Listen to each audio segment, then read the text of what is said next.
City departments had to get creative to find enough cuts. For Public Works, they also had a little bit of luck.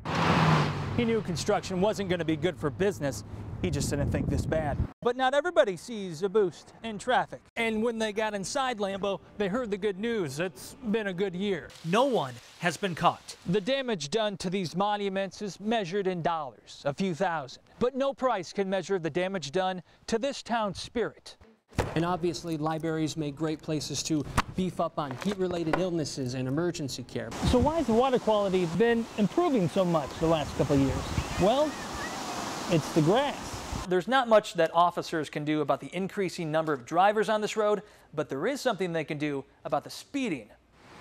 Rosendale, Wisconsin, famous for its chicken barbecue, infamous for... There's a lot of traffic. 1, 2, 3, here comes a whole line of them. One of the busiest roads in Fond du Lac County. And apparently, they're all running late. Oh, that was what one of the deputies just told me, is one said he was late for something in Madison. Speeders going 70, 75, 80 miles per hour in a 55. Lieutenant Rick Oleg and 6 deputies trying to slow down a growing problem. We've noticed over the past couple of years that every year it seems to get a little heavier and the speed seems to get higher and higher and higher. It's bad enough he gets calls from neighbors. They're asking us to sit in their driveway.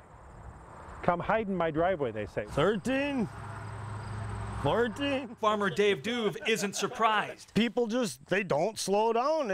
They're doing 70 and plus. Today isn't your usual crackdown. County 85 to Air 1. Head to the silver one. Right there, the black one. Go by you now. The Wisconsin State Patrol spotting speeders from the sky, giving deputies like Eric Hallbach the go-ahead. This driver cited for going 70 in a 55. If you just want to pay, you can just read the bottom. And send it in. Send it in. Dozens pulled over. Tickets start at $175 and go up from there.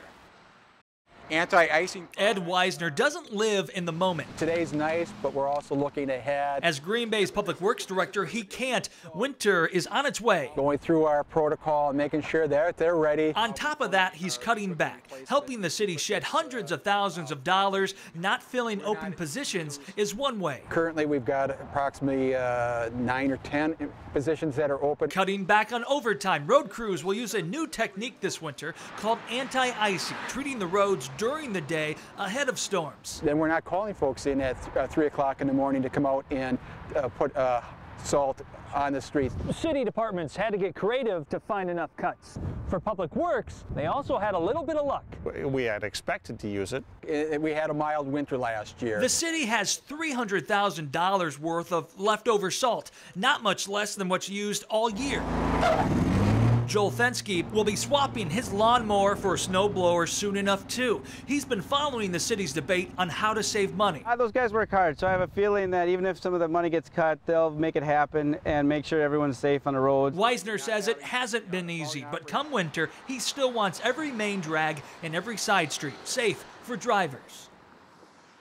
Set back from the interstate, away from traffic, stands a memorial that Roger T. Strudy drives by nearly every day.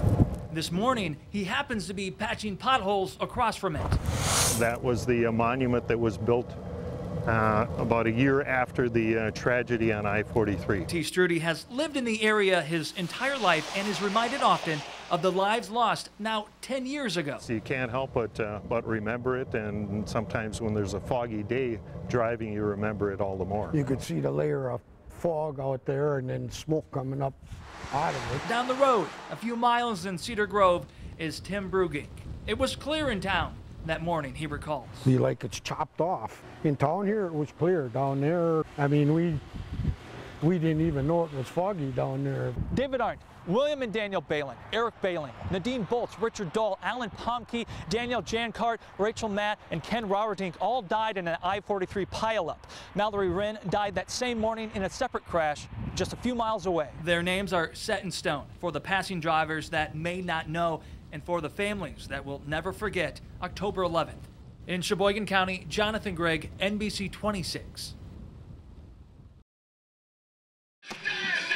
going up and down these steps 110 times, which is the same number of flights that there were in the World Trade Center, is absolutely exhausting. I would not be able to do this. And as they run, they remember. I think my mouth dropped open and I couldn't believe what was happening. And then when everyone else is coming out of the Twin Towers, brave men and women were going up to save lives. To see the Twin Towers fall, it was just... knowing so many had just perished. You can see some of the officers back there had their duty gear on. Now these men and women, they're warm. Anguish. Have no air inside the uniform. Carry about 35 extra pounds of equipment as we just walk around every day. Up and down these steps, looking at the faces we lost. Just more of the emotional pain to see the faces of the officers and the firefighters that died in 9/11. Knowing that the pain in their legs and lungs will never be as great as the pain in our hearts. 11 years have passed, and for some, perhaps the memory wanes. But that's why we set aside moments of silence, releasing balloons, or a memorial run, so we may never forget, because their memory deserves at least that.